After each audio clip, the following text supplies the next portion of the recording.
Hello everyone, welcome to freshers నా Telugu channel. ఈరోజు మనం ఎయిర్పోర్ట్ సర్వీసెస్ లిమిటెడ్ నుంచి సంబంధించిన రిక్రూట్మెంట్ డీటెయిల్స్ అనేది తెలుసుకోబోతున్నాము. డీటెయిల్స్ మీకు ఓన్గా చదవాలి అనుకుంటే డిస్క్రిప్షన్ బాక్స్లో లింక్ ప్రొవైడ్ చేశాము. ఆల్టర్నేటివ్గా మీకు ఫ్రెషర్స్ నా వెబ్సైట్లో కనుక మీరు చెక్ చేస్తే డీటెయిల్సే కాదు, డైరెక్ట్గా అప్లై చేసుకోవడానికి లింక్స్ కూడా మేము ప్రొవైడ్ చేసేసాము. చెక్ చేయడం మర్చిపోవద్దు. అండ్ ఇట్లాంటి మోర్ రెగ్యులర్ జాబ్ అప్డేట్స్ ఇన్స్టెంట్గా తెలుసుకోవాలి అనుకుంటే టెలిగ్రామ్ ఛానల్ని జాయిన్ అవ్వండి. లింక్ డిస్క్రిప్షన్ బాక్స్లో ఉంటుంది, సో చెక్ చేయడం మర్చిపోవద్దు. ఏఐ ఎయిర్పోర్ట్ సర్వీసెస్ నుంచి మనకి వేరియస్ డిపార్ట్మెంట్స్లో వేకెన్సీస్ అనేది రిలీజ్ చేశారు. సో ఈ వేకెన్సీస్ అనేది 2 కేటగిరీస్. ఒకటి క్వాలిఫికేషన్ అడుగుతున్నారు ప్లస్ ఎక్స్పీరియన్స్తో పాటు, and the next one is internship basis మీద ఆర్ ఫ్రెషర్స్కి కూడా వేకెన్సీస్ అనేవి ఉన్నాయి. ఒకవేళ మీకు రెలవెంట్గా ఎక్స్పీరియన్స్ కనుక ఉంటే you can proceed to apply. లేదు ఎవరైనా ఫ్రెషర్స్ కనుక మీరు ఇక్కడ ఎయిర్పోర్ట్ సర్వీసెస్లో మీరు కనుక వేకెన్సీస్ కోసం చూస్తుంటే ఏదైతే మీకు ఫ్రెషర్స్ బేసిస్ మీద వేకెన్సీస్ ఉన్నాయో ఆ పర్టికులర్ పారామీటర్స్ని ఫాలో అవుతూ మీరు అప్లై చేసుకోవచ్చు. సో మనకి నోటిఫికేషన్ అనేది కొంచెం లెందీగా ఉంటుంది, కొంచెం ఎక్కువ వేకెన్సీస్ ఉన్నాయి కాబట్టి సో మీకు ఏది సూటబుల్ అవుతుందో అది చూసుకుని and then proceed to apply. First basic introduction ఇచ్చారు, అండ్ ఇక్కడ ఇంట్రొడక్షన్ తర్వాత మీకు ఇక్కడ పొజిషన్స్ ఇచ్చారు అండ్ వేకెన్సీస్ లిస్ట్ ఇచ్చారు. Terminal manager 1 vacancy, duty officer 2 vacancies, officer for administration and finance మీకు ఈచ్ 1, జూనియర్ ఎగ్జిక్యూటివ్ టెక్కి 2, ఎగ్జిక్యూటివ్ ఫర్ జూనియర్ ప్యాక్స్కి మీకు 8, and senior customer agent junior customer ఏజెంట్కి 39 వేకెన్సీస్, హ్యాండీమ్యాన్కి 177. అట్లాగా మీకు నెక్స్ట్ క్వాలిఫికేషన్స్ మెన్షన్ చేశారు. సో టర్మినల్ మేనేజర్కి కనుక అయితే మీకు గ్రాడ్యుయేషన్ అనేది ఉండాలి 10+2+3, అండ్ దీంట్లో compulsory 6 years manager or supervisory అనేది మీరు ఆల్రెడీ చేసి ఉండాలి. So this is for experience candidates. And salary అనేది 60,000 per month ఇచ్చారు. Upper age limit 55, so age limit కూడా హయ్యర్ అనేది ఉంది. And next one duty officer, దీనికి కూడా మీకు రెలవెంట్గా 12 years ఎక్స్పీరియన్స్ అడుగుతున్నారు, 32,000 పే.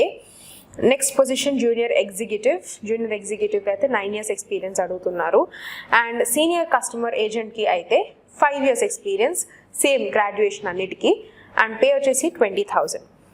నెక్స్ట్ కస్టమర్ ఏజెంట్కి గ్రాడ్యుయేట్ చేసి ఉండాలి. సో ఇది మీకు ఇక్కడ 10+2+3 ప్యాటర్న్. దీంతో పాటు డిప్లొమా ఇన్ IATA కనుక ఉంటే you can proceed to apply. So రెలవెంట్గా ఇంత ఎక్స్పీరియన్స్ ఉండాలి అనేది ఏమీ లేదు. గ్రాడ్యుయేషన్ మీకు డిప్లొమా ఇన్ IATA కనుక ఉంటే you can proceed to apply. దీంట్లో మీకు డిప్లొమా కనుక లేకపోతే గ్రాడ్యుయేషన్ కనుక చేస్తే 1 year ఆఫ్ ఎక్స్పీరియన్స్ అనేది అడుగుతున్నారు in area of fares reservation కానీ టికెటింగ్ కానీ. దీంట్లో 1 year ఆఫ్ ఎక్స్పీరియన్స్ ఉంటే సరిపోతుంది, లేదా డిప్లొమా అన్నా ఉండాలి. సో ఐదర్ ఆఫ్ ఆర్ ఫ్రెషర్స్కి ఈ పర్టికులర్ పోస్ట్ అయితే ఎలిజిబుల్. 19,000 నుంచి పే బిగిన్ అవుతుంది.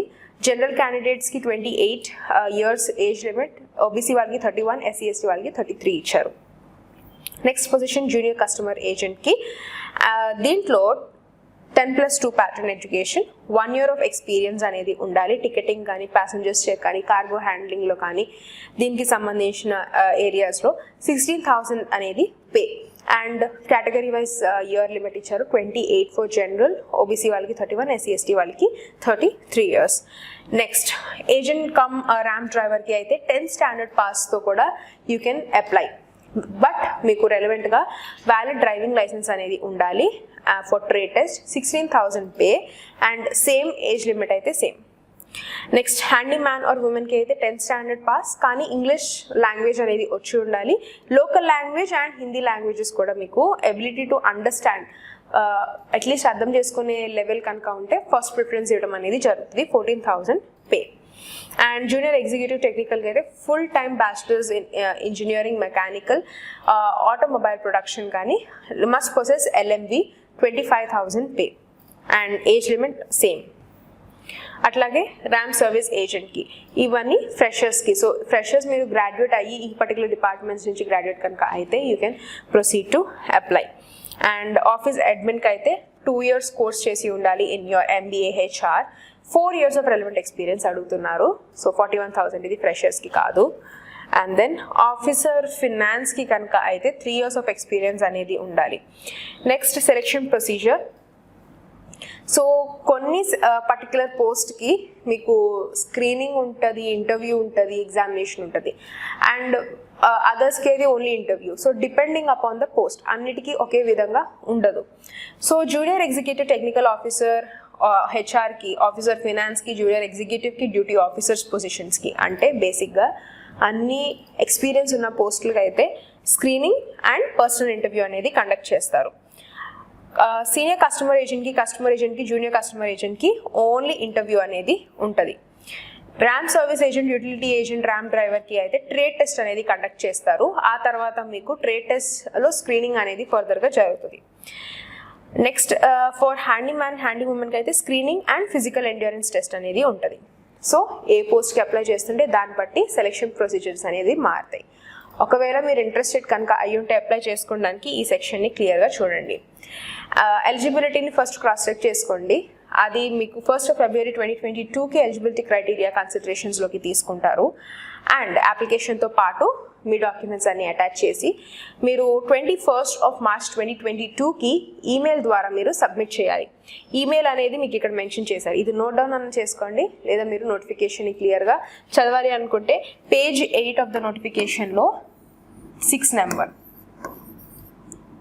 Page 8 of the notification number 6లో హౌ టు అప్లై సెక్షన్లో వెరీ క్లియర్గా మెన్షన్ చేస్తారు.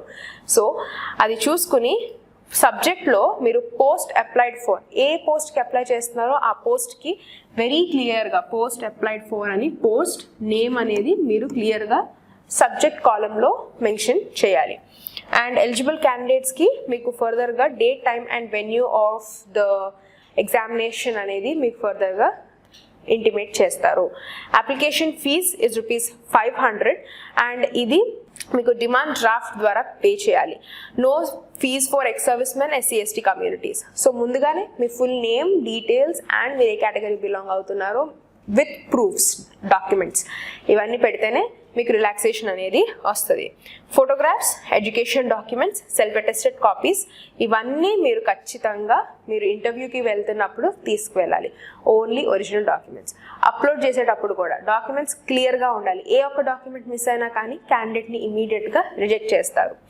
అండ్ నెక్స్ట్ వన్, మీరు ఎవరైతే రిజర్వేషన్ కేటగిరీస్ బిలాంగ్ అవుతున్నారో గవర్నమెంట్ ఆఫ్ ఇండియా ఫార్మాట్ ఇచ్చిన ప్రకారంగానే ఆ డాక్యుమెంట్ అప్లోడ్ చేస్తేనే రిలాక్సేషన్స్ ఉంటాయి, లేకపోతే మీకు ఫర్దర్గా రిలాక్సేషన్స్ అనేవి ఉండవు. Non refundable fees of ₹500 should be paid other than the reservation category candidates. ఆ తర్వాత మీకు personal interview, screening, group discussion అనేది పోస్ట్కి తగ్గట్టు అప్లికబుల్ చేస్తారు. తర్వాత ఫర్దర్ అపాయింట్మెంట్ అనేది ఉంటుంది if selected. Next one, general condition. So last section of the notifications. First details అన్ని క్లియర్గా చదవండి. అఫీషియల్ వెబ్సైట్ని టైం టు టైం చెక్ చేయండి. Misconduct or duplication of documents ఇమీడియట్గా క్యాండిడేట్ని రిజెక్ట్ చేస్తారు. అండ్ ఆల్సో మీకు ఫర్దర్గా ఏ డీటెయిల్స్ మీకు ప్రొసీడ్ అవుతుంటే దానికి సంబంధించిన ఇన్స్ట్రక్షన్స్ని ఫస్ట్ చదవండి, ఆ తర్వాతే proceed to apply. Period of contract basis మీద మీకు ఉంటుంది. అండ్ ఇది అన్సాటిస్ఫాక్టరీ పర్ఫార్మెన్స్ ఉంటే ఇది 10-year పీరియడ్లో candidate will be immediately cancelled.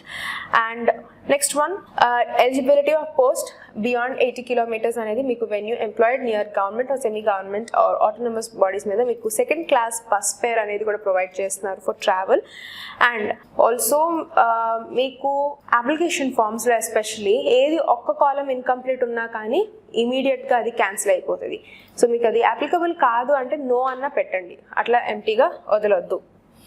And next one, candidates మీరు ఎట్లాంటి ఇల్లీగల్గా మీరు క్లెయిమ్స్ తీసుకుంటానికి ఉండదు ఆర్ అగేన్స్ట్గా క్వశ్చన్ చేయడానికి ఉండదు. Candidate will be immediately called as disqualified.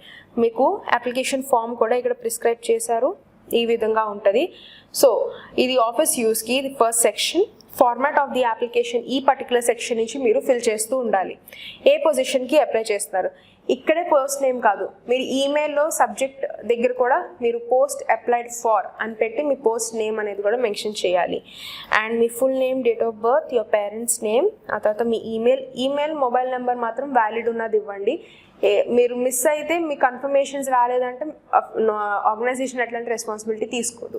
So ముందుగానే చూసుకొని your ID proof details like Aadhaar card and all, ఆ తర్వాత మీ ఎడ్యుకేషన్ డీటెయిల్స్, తర్వాత మీ రెలవెంట్ కేటగిరీస్, మీరు ఏదైతే సర్వీస్ ఒకవేళ రెండర్ చేస్తే work experience, drivers license details and demand draft number, ఎప్పుడు మీరు పే చేశారు ఆ రిసీట్ ఏదైతే ఉన్నదో అది స్కాన్ చేసుకుని పెట్టుకోండి అండ్ ఇక్కడ నెంబర్ కూడా వేయండి, demand draft number. And next మీరు ఎవరన్నా ఎయిర్ ఇండియా లిమిటెడ్లో మీకు ఎక్కడన్నా వర్కింగ్ కనుక ఉంటే మీ రిలేటివ్స్ ఆర్ ఫ్యామిలీ మెంబర్స్ వాళ్ళ డీటెయిల్స్ కూడా ఫిల్ చేయండి with the designation and relationship, తర్వాత declaration, place, date and signature. ఇది వెరీ క్లియర్గా మీరు పెట్టాలి. నెక్స్ట్ మీకు చెక్ లిస్ట్ ఇచ్చారు, ఏ డాక్యుమెంట్స్ మీరు రెడీగా పెట్టుకోవాలి. Application fees, school leaving certificate, 10th standard certificate, 12th standard certificates, graduation mark sheets అన్ని సెమిస్టర్స్వి, provisional degree, diploma certificates, caste certificate, ఒకవేళ ఎక్స్ సర్వీస్ మెన్ అయితే discharge certificate, SC ST OBC వాళ్ళకి అయితే కాస్ట్ సర్టిఫికేట్స్, ఈడబ్ల్యూఎస్ వాళ్ళకి అయితే asset certificate and nationality domicile certificate, PAN, Aadhaar, income or asset, xerox copy of driver's licence అవన్నీ. Next ఈ certificate అనేది OBC వాళ్ళకి, అంటే మీరు కాస్ట్ డాక్యుమెంట్ అనేది పెడతారు, అది కాకుండా మీరు డిక్లరేషన్ కూడా ఇక్కడ ఇచ్చిన ఫార్మాట్ ప్రకారంగా ఫిల్ చేసి కూడా సబ్మిట్ చేయాలి. ఇది ఓబీసీ క్యాండిడేట్స్కి. అండ్ అదేవిధంగా మీకు నెక్స్ట్ ఎస్సీ ఎస్టీ వాళ్ళకి కూడా మెన్షన్ చేస్తారు. సో ఇక్కడ మీకు ఎకనామికల్లీ వీకర్ సెక్షన్స్ ఈడబ్ల్యూఎస్ వాళ్ళకి ఈ పర్టిక్యులర్ డాక్యుమెంట్, అండ్ ఇది మీకు నెక్స్ట్ ఎస్సీ ఎస్టీ వాళ్ళకి క్లియర్గా మెన్షన్ చేశారు. సో ఈ డిక్లరేషన్స్ని ఫిల్ చేసి ఆ తర్వాత మీ గవర్నమెంట్ ఇచ్చిన డాక్యుమెంట్ని కూడా మీరు అటాచ్ చేసి మీరు సబ్మిట్ చేయాలి. ఇంకేమైనా డౌట్స్ ఉంటే కామెంట్ సెక్షన్లో కామెంట్ చేయండి. Thank you so much for watching. And ఇట్లాంటి మోర్ ఇన్ఫర్మేటివ్ వీడియోస్ కోసం సబ్స్క్రైబ్ చేసుకుంటాం మర్చిపోవద్దు టు ఫ్రెషర్స్ నా తెలుగు ఛానల్.